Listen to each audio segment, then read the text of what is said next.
ఈ మధ్య కాలంలో మీకు డైవర్స్ అయింది అని చెప్పి రకరకాల రూమర్స్ వస్తున్నాయి. దానికి క్లారిఫికేషన్ ఇచ్చేయండి. నేను ఇవ్వ. అది అదే మరి ఇస్తానని చెప్తాను, ఏదైనా అడుగుతాను అన్న ఫస్ట్ అడిగాను నేను ఇవ్వ. చాలా క్లియర్ గా అడిగా. మీరు క్లియర్ గా అడిగా, నేను చాలా క్లియర్ గా చెప్తాను నేను ఇవ్వ. మరి స్ట్రైట్ గా ఇది క్లారిటీ. నేను ఇవ్వ అనేది క్లారిటీ కాదు. ఇవ్వండి ఏంటి? డైవర్సా? క్వశ్చన్ ఆన్సరా? క్వశ్చన్ కి ఆన్సర్ నేను ఇవ్వ. సభ సంస్కారం ఉండదు. ఎక్కడ ఎలా ఎప్పుడు ఉండాలో తెలుసుకోవాలి. ఎప్పుడు స్ట్రాంగ్ గా ఉండాలి, ఎప్పుడు వనరబుల్ గా ఉండొచ్చు.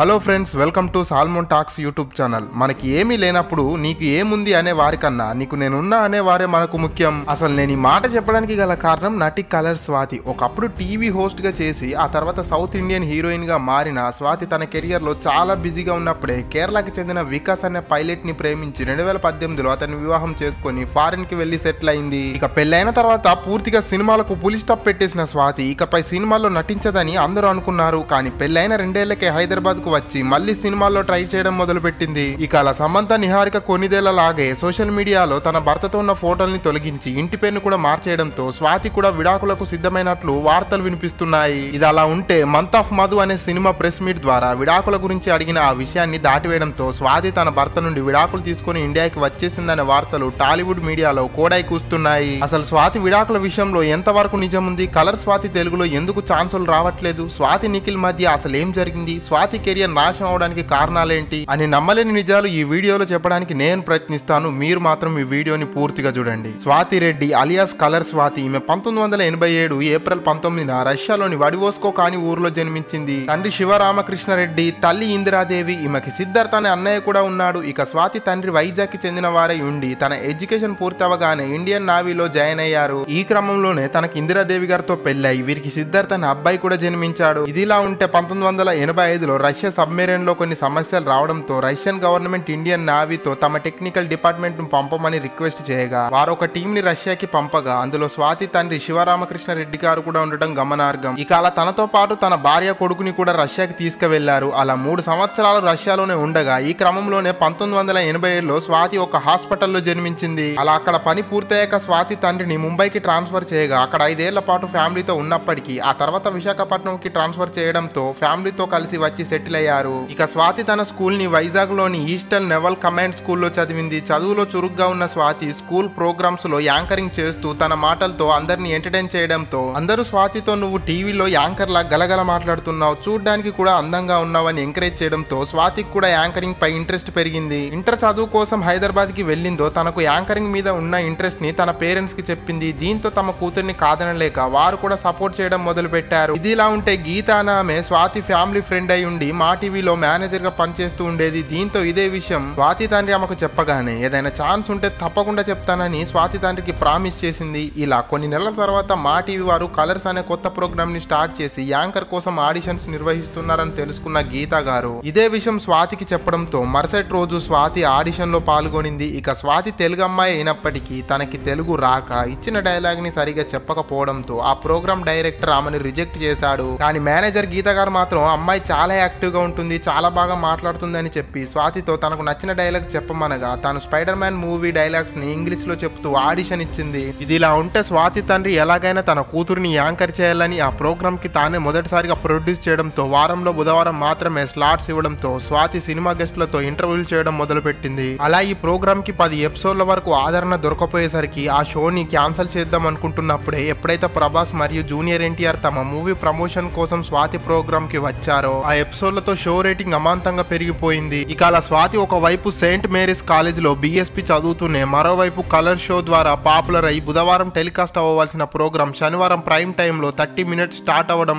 దానికి కూడా మంచి టీఆర్పీ రావడంతో ఆదివారం కూడా 1 hour షో టెలికాస్ట్ చేయడం మొదలు పెట్టారు. అలా 150 ఎపిసోడ్లు చేస్తూనే పాపులర్ అవడంతో స్వాతి రెడ్డి కాస్త కలర్ స్వాతిగా మారింది. ఒక స్టేజ్ లో యాంకరింగ్ బోర్ కొట్టిన స్వాతి సినిమాల్లో ట్రై చేయాలని ఛాన్సుల కోసం ట్రయల్స్ మొదలు పెట్టింది. ఇక ఈ క్రమంలోనే గంగోత్రి మూవీ హీరోయిన్ కోసం వెతుకుతున్నారని అని తెలిసి ఆడిషన్ లో పాల్గొన్న స్వాతి సెలెక్ట్ అవ్వలేకపోయింది. ఇదిలా ఉంటే ఆమె జనాల్లో ఉన్న పాపులారిటీని గమనించిన డైరెక్టర్ కృష్ణవంశీ డేంజర్ మూవీలో ఆమెకు అవకాశం ఇచ్చారు. అలా డేంజర్ మూవీ 2005 అక్టోబర్ 29న రిలీజ్ అయి ఓకే టాక్ తెచ్చుకుంది. ఇక ఈ మూవీ సక్సెస్ తో హీరోయిన్ అవ్వచ్చు అనుకున్న స్వాతికి నెక్స్ట్ మూవీలో వెంకటేష్ తో ఆడవారి మాటలకు అర్ధాలే వేర్లో సపోర్టింగ్ రోల్ చేసే ఛాన్స్ వచ్చింది. ఇక అలా వచ్చిన అవకాశాన్ని వదులుకోలేక ఆఫర్ ని యాక్సెప్ట్ చేసింది. అలా ఆ మూవీ చేసేటప్పుడే తమిళ్ మూవీ మేనేజర్ తో స్వాతికి పెరిగిన పరిచయం కారణంగా తనకి సుబ్రహ్మణ్యపురం అనే మూవీలో కొత్త టీమ్ తో హీరోయిన్ గా చేసే ఛాన్స్ వచ్చింది. అలా ఈ మూవీ 65 లక్షల బడ్జెట్ తో కంప్లీట్ చేసి 2008 జూలై 4న రిలీజ్ అయి 31 కోట్లని కలెక్ట్ చేసి సూపర్ డూపర్ హిట్ అయింది. దీంతో స్వాతికి నానితో కలిసి అష్టచెమ్మ మూవీలో ఛాన్స్ వచ్చింది. అలా ఈ మూవీ కూడా రిలీజ్ అయి హిట్ అవడంతో స్వాతికి ఇక పైన తన కెరియర్ లో వెనక్కి తిరిగి చూడాల్సిన అవసరమే రాదనుకుంది. కానీ హిట్ మూవీస్ లో యాక్ట్ చేసిన తర్వాత కూడా స్వాతికి ఆఫర్స్ రాలేదు. ఇందుకు కారణం ఇండస్ట్రీలో ఉండే క్యాచింగ్ కోచ్ ఒక కారణం అయితే, రెండోది స్వాతి తన షూటింగ్ కి వెళ్లిన తన తల్లిని తీసుకువెళ్లడంతో డైరెక్టర్స్ కి, ప్రొడ్యూసర్స్ కి, హీరోలకి ఈమెతో మాట్లాడడానికి టైం దొరికేది కాదు. ఇక ఈ కారణంతోనే స్వాతి సక్సెస్ ట్రాక్ లో ఉంది. ప్రొడక్షన్స్ వారి టర్మ్స్ అండ్ కండిషన్స్ ని ఒప్పుకోకపోవడంతో స్టార్ హీరోల నుండి మీడియం హీరోల వరకు అందరి సినిమాల్లోనూ ఈమెకు ఛాన్సులు ఇచ్చేవారు కాదు.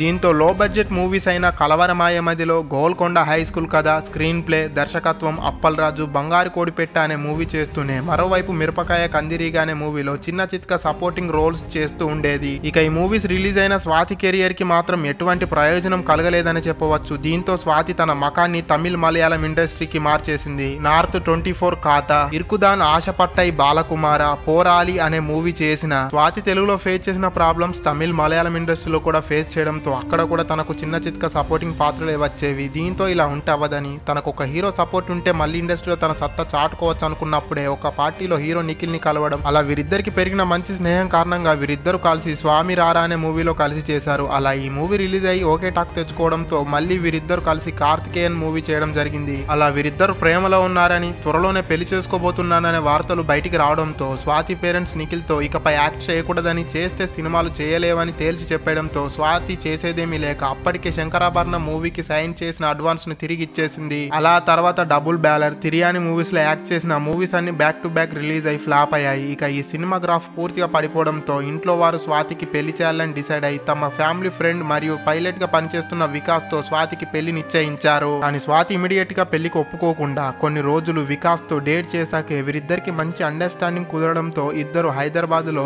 ఇరు కుటుంబ సభ్యుల సమక్షంలో పెళ్లి చేసుకుని ఫారెన్ కి వెళ్లి సెట్ అయ్యారు. దీంతో స్వాతికి పైన సినిమాలో యాక్ట్ చేయదని అందరూ అనుకున్నారు. కానీ పెళ్లైన 2 ఏళ్లకే స్వాతి హైదరాబాద్ కి వచ్చి సినిమా ఛాన్సుల కోసం ట్రై చేయడంతో స్వాతి తన భర్తకు విడాకులు ఇచ్చేసిందనే వార్తలు వైరల్ అయ్యాయి. ఇక వార్తలకు స్పందించిన స్వాతి పంచతంత్రం మూవీతో తన సెకండ్ ఇన్నింగ్స్ ని స్టార్ట్ చేయగా ఆ మూవీ ఫ్లాప్ అయింది. అందుకు తోడు స్వాతి తన సోషల్ మీడియా ఖాతాలో తన భర్తతో కలిసి దిగిన ఫోటోలు తొలగించడంతో, సర్నేమ్ ని కూడా మార్చడంతో వీరి విడాకుల వార్తలకు మరింత బలం చేకూరిందని చెప్పవచ్చు. ఇక ఇదే విషయంపై month of Madhu movie promotion లో ఆమెని అడగ్గా స్వాతి ఆ విషయాన్ని దాటివేయడంతో భార్యాభర్తలు ఇద్దరి మధ్య మనస్పర్ధలు వచ్చి ఇద్దరు వేరుగా ఉంటున్నట్లు తెలుస్తుంది. ఇక ఆ మధ్యలో పెద్దలంతా కలిసి పంచాయతీ పెట్టినా వీరిద్దరు కలిపేందుకు ఎంత ట్రై చేసినా ఎటువంటి ప్రయోజనం లేకపోవడంతోనే త్వరలోనే స్వాతి తన విడాకుల విషయాన్ని అఫీషియల్ చేస్తుందని చెప్పవచ్చు. ఇప్పటి వరకు స్వాతి హీరోయిన్ గా, సపోర్టింగ్ ఆర్టిస్ట్ గా, గెస్ట్ రోల్ లో 30 సినిమాల్లో చేసింది. ఈమె నటనకు గాను ఫిలింఫేర్ అవార్డులతో పాటు ఒక నంది అవార్డు కూడా అందుకుంది. మీకు స్వాతి నటించిన సినిమాలో ఏది ఫేవరెట్ అనేది మాకు కింద కామెంట్ సెక్షన్ లో తప్పకుండా తెలియజేయండి. ఫ్రెండ్స్, మన జీవితంలో ఎవరు ఎప్పుడొచ్చారన్నది కాదు, మనకి కష్టం వచ్చినప్పుడు మన పక్కన ఎవరున్నారనేదే ముఖ్యం. ఇది ఫ్రెండ్స్ కలర్ స్వాతి గురించి కొన్ని నమ్మలేని నిజాలు. ఈ వీడియో మీద మీ అభిప్రాయాన్ని కామెంట్ సెక్షన్ లో తప్పకుండా తెలియజేయండి. మేము చేసిన ఈ వీడియో మీకు నచ్చినట్లయితే ఒక లైక్ ద్వారా మీ సపోర్ట్ ని తెలియజేయండి. For more interesting videos subscribe to our channel Salmon Talks Telugu YouTube channel. Thank you from watching.